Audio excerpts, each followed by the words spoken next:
every day I wake up and I'm so thankful to have worked so hard to get to this moment.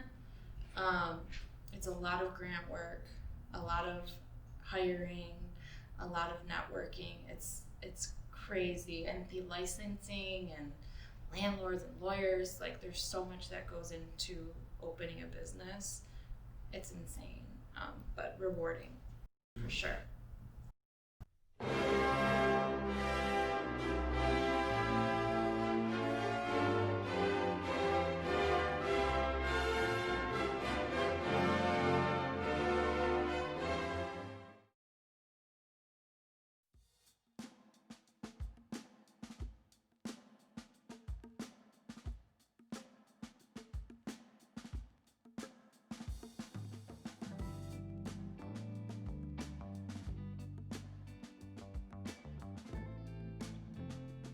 So my name is Kate. I am the assistant manager at Old School Vintage.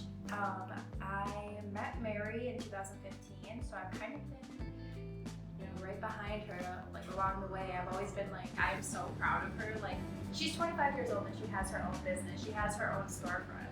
Like, I don't think I've ever, I can't even name a person that I know or even heard of.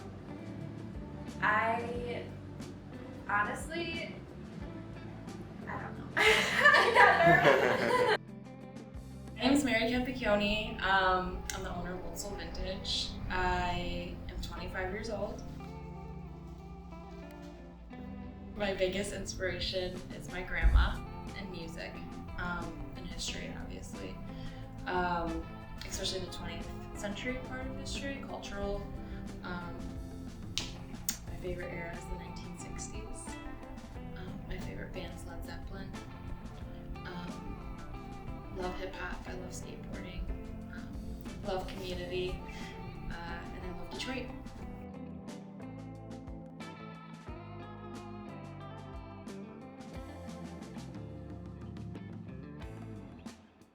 My mom called me Old Soul because I would always rummage through my grandma's house and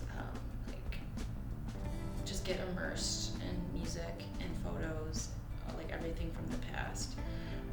And then when I started thrifting from inspiration from my brother, we would go out when I was like 10 and hit thrift stores and do things like that. My mom just always called me Old Soul, so when it came down to name the business, I just decided Old Soul Vintage.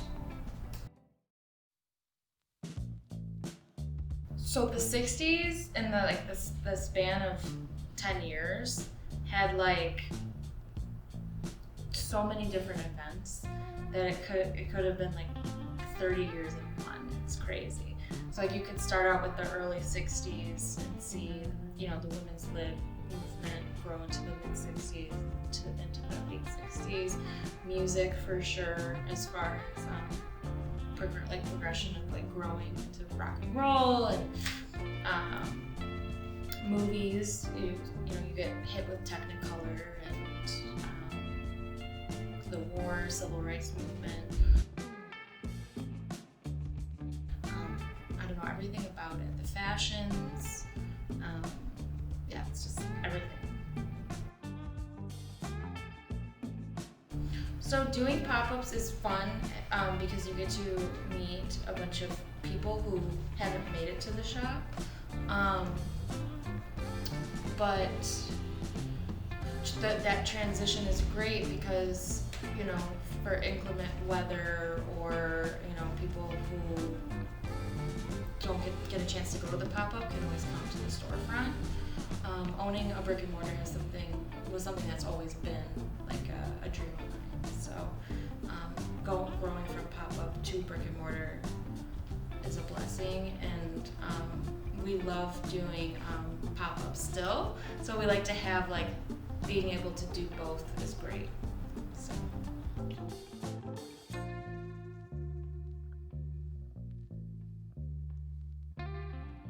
We have 42 consigners in the shop. So a lot of them, the main premise of opening the business was to have it be a community-oriented one-stop shop. So a lot like with networking and years past through pop-ups, I've met a lot of vintage resellers. And when I opened the shop, I asked them if they'd like to come in and sell. And along with the vintage sellers, we have artists, we sell good doom skateboards, we have housewares. So it's just like I want everyone to be able to feel at home here while also like promoting their brand while promoting our brand. So it's kind of like a win-win. But mostly for how we get all of our trinkets, a lot of it too is just private buys, things like that.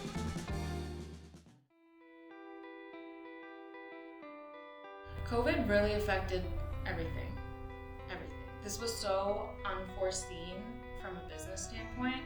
We opened in February 22nd, 2020. So 2 weeks after we opened, literally, we had to close.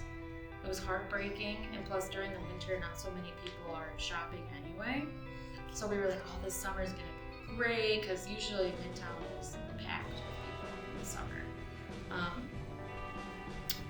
So yeah, I mean that right there, we had to be shut down from like the middle of March to all the way to the middle of May. Thankfully, we haven't had any issues with anyone like wearing masks, everyone's been PPE compliant. We have to clean everything every hour, which is not like a big deal, but traffic has slowed down immensely because not a lot of people are out and about. But the support we've been getting from the community is outstanding. So if it wasn't for our customers, friends, and family, we wouldn't be here. So it's really sweet.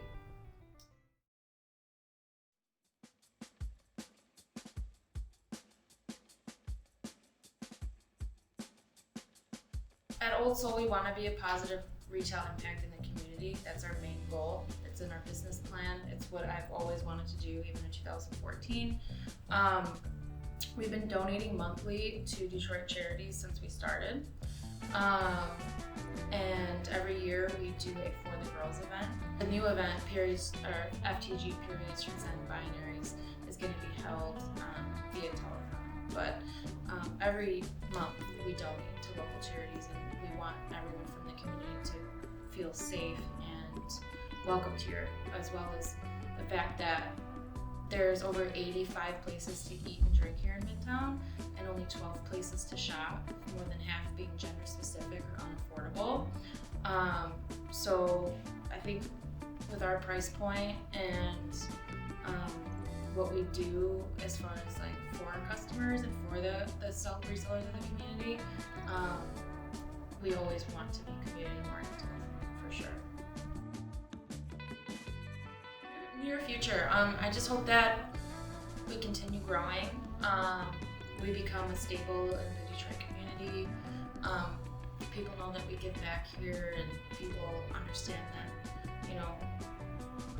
we're trying our hardest to be a community voice, and to always be that one-stop shop where we always plan to be affordable. So affordability and just always keeping the racks full, having new consigners come in, new artists. So we want to continue to grow that.